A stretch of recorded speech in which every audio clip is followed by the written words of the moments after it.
તો કહેવાનું છું કે એમ આજ શાસ્ત્રી મહારાજ જેવા પુરુષ પૃથ્વીમાં પ્રગટ થયા અને એમને જે અદ્ભુત કાર્ય કર્યું છે એ બધા પ્રસંગો આપણે સાંભળ્યા છે એમના કીર્તનની અંદર, કે એમના પહેલેથી જ જન્મતાની સાથે જ તો ત્યાં અક્ષરધામમાંથી જ આવેલા, એટલે નાનપણથી જ એમને ભક્તિ કરવી, સત્સંગ કરવો, કથા વાર્તા કરવી હતું.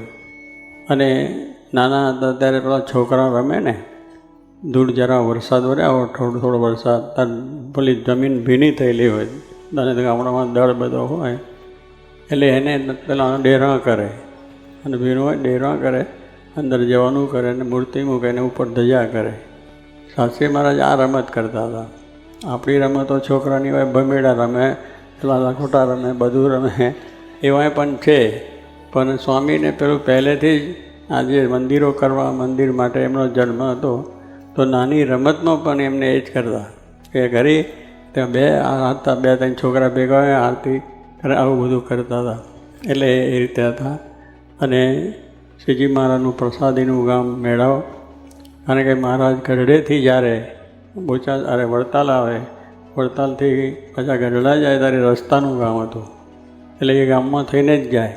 મહારાજ ગઢડેથી સંતો ભક્તો સાથે ત્યાં પડાવ, એટલે ત્યાં આજે રાત રહે અને પછી સવારે વડતાલ આવે. વડતાલ ત્યાંથી નજીક થાય. તો એ રીતને પ્રસાદીનું ગામ છે, ભક્તો સંતો સાથેનું. અને મહારાજ પ્રસાદીના ગામ એટલે એમના ગામમાં મેળામાં સત્સંગ થયેલો. એ મહારાજના પિતાશ્રી હતા ધોરીભાઈ, એમને પણ સત્સંગ, અને બહુ જે પણ મુમુક્ષુ હતા.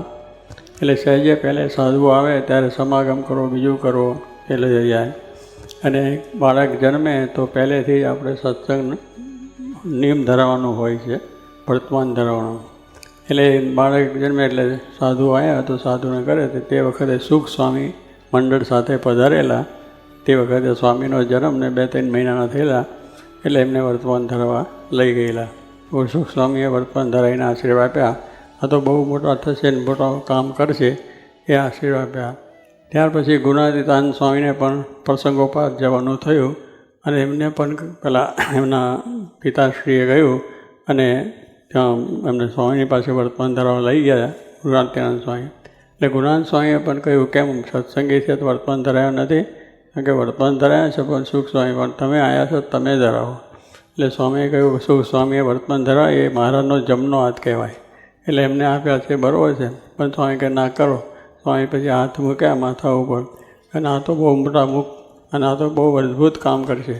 અને મહારાજ સ્વામી મહારાજનું જ બધું કાર્ય છે, અને લઈને જ આવ્યા છે. એટલે ગુણાતીતાન સ્વામીને પણ બહુ આશીર્વાદ મળ્યા કે આ તો મંદિર સત્સંગ કરશે અને હજારો ભગવાન ભજાવશે, એવા મહાબળિયા થશે.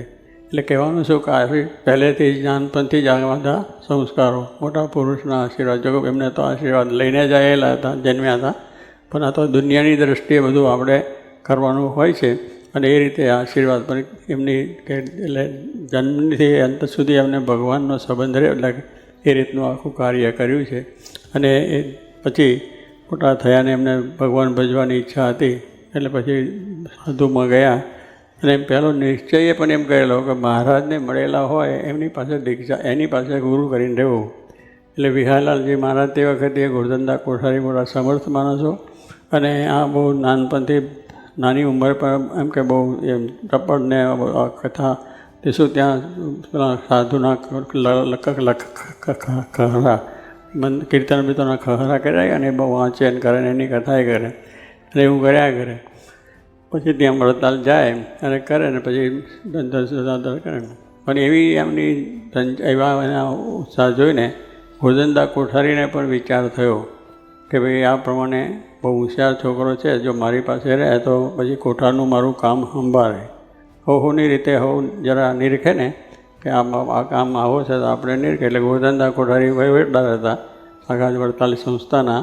વહીવટ બહુ સારો કુશળતાથી જેમને કરેલો, અને એની જાહોજલાની વિકાસ પણ એને ગોરધનદાસે પાણીયા શેઠ હતા ઠાસરાના, એટલે એ પણ. અને વિહારલાલજી મહારાજ, ભગવતી પ્રસાદજી મહારાજ, રઘુવીરજી મહારાજ, ભગવત પ્રસાદજી મહારાજ, પછી વિહારલાલજી મહારાજ પછી શ્રીપદ લક્ષ્મી પ્રસાદ, ને ત્યાર પછી શ્રીપદ પ્રસાદ, ત્યાં 5 આચાર્ય સુધીનો વહીવટ કરેલો અને એટલો કુશળતાપૂર્વક કિશનભાઈ એટલે એ પણ બહુ શિર હતા અને મોટા સદગુરુઓ પણ બધા હતા. તો એક પ્રમાણે વડતાલની અંદર એ જાય એટલે દર્શન કરે. એમાં વિજ્ઞાન સ્વામીને એમને દર્શન કર્યા એટલે એમને થયું કે મહારાજને મળેલા છે, 12 વર્ષ સુધી મહારાજની સાથે રહેલા, ભાગવતના ભરેલા, સંગીતના બહુ જ પ્રવીણ હતા વિજ્ઞાન સ્વામી. એટલે પછી એમની પાસે એમને જઈને રહેવાનું થયું. પણ પેલા કોઠારીને એમ હતું કે મારી પાસે રહે તો મારો કારભાર સંભાળે અને વિહલાલજી મહારાજને એમ હતું કે મારા સેવક થઈને રહે તો મને સારી રીતે સારા આવા સેવક મળે. પણ સ્વામીને સેવકને બીજું તો નહીં, એમને તો ભગવાન સાથે લગ્ન હતી કે મહારાજનું જ્ઞાન જે અક્ષરપુરુષોનું પ્રવર્તાવું છે. એટલે એવા સંતો જે વિજ્ઞાન સ્વામી સાથે રહ્યા અને ત્યાં રહ્યા અને ત્યાં પછી એમને વિહલાલજી મહારાજના એક ઉત્સવ હતો, એમાં ભગતજી મહારાજ પધારેલા હતા. ભગતજી મહારાજ ત્યાં પોતે દરજી પોતે હતા એટલે ત્યાં કંઈ સેવાનું કામ કરે પણ બધા હરિભક્તો સમાગમ કરે. ગુણાતાન સ્વામીનો બહુ રાજીપો મેળવેલો એમને, બહુ આશીર્વાદ એમને અને અદ્ભુત અક્ષરપુરુષોનું જ્ઞાન એમને હતું અને વિજ્ઞાન સ્વામી સાથે બહુ હેત પણ હતું. એટલે સુરતનો સમયની અંદર મોટો હતા આવ્યા એટલે એમની પછી સ્વામી પર વિજ્ઞાન સ્વામી નાના હતા પણ કુશળ હતા એટલે વહીવટ રાખો એટલે વ્યવસ્થા સમયાની બધી કરવાની કહેલી, હરિભક્તો આયા કરાવી હતી. એટલે સ્વામી જ્યારે એ બધા કરતા પણ ફરતા ત્યાં સ્વામી ભગતજી મારા પાસે માણસો બેઠા ત્યાં વાત કરી. એટલે એમને વાત બહુ કરી તે પછી એમને ભગતજી ઉપર એમને એ જ થઈ ગયું કે આ બધી વાત કરે. પણ પછી એમાં કોઈ પ્રશ્ન થયો અને કે આ તમે શિવો તો છો પણ શિવતા શિવતા વાતે કરો છો અને વાતો કરો છો પછી આમે જોવાનું આ બધું ચાલે છે કેવી રીતે? ત્યારે ભગતજી તે ઘડી કહ્યું ભાઈ જે છે કે બધા 2 લોચન તો બધાને છે, આપણે બધાને 2 લોચન તો છે જ પણ ધર્મ 3 લોચન કહ્યું કે ધર્મ જેમાં હોય 3 લોચન પણ જ્ઞાનીને અનંત લોચન. એટલે જ્ઞાની છે તો બધેથી જોઈએ, આમે આંખથી જોઈએ, કાનથી જોઈએ, બીજે જોઈએ, આગળથી પાછળથી બધે જોઈ શકે કારણ જ્ઞાન તો છે. ભગવાન સર્વજ્ઞ છે, સર્વનું જોઈએ. અથડીના ટીપ્યું જેમ હોય ટીપાની અંદર આ બધું રહે ને એમ સ્વામી કહે છે આખો બ્રહ્માંડનું જોઈ શકે છે. એમ ભગતજીની દ્રષ્ટિ એવી ગુણાતીત થઈ હતી એટલે એમને સર્વત્ર થાય એટલે એ પણ જોઈને સ્વામી બહુ રાજી થયા. પછી આ ગુણાતીતનો મહિમાની વાત સાંભળી, અક્ષરની વાત છે એટલે એમને થયું કે આ વાત તો એ નવી એમને સાંભળેલું નહીં. પણ પછી પૂછ્યું કે ક્યાં આ વાત તમે ક્યાંથી લાવ્યા? કે છે આ તો તમારા ગુરુ પણ જાણે છે, તમારા ગુરુને પણ ખબર છે. મહારાજે એમનો મહિમાની વાત કરી છે.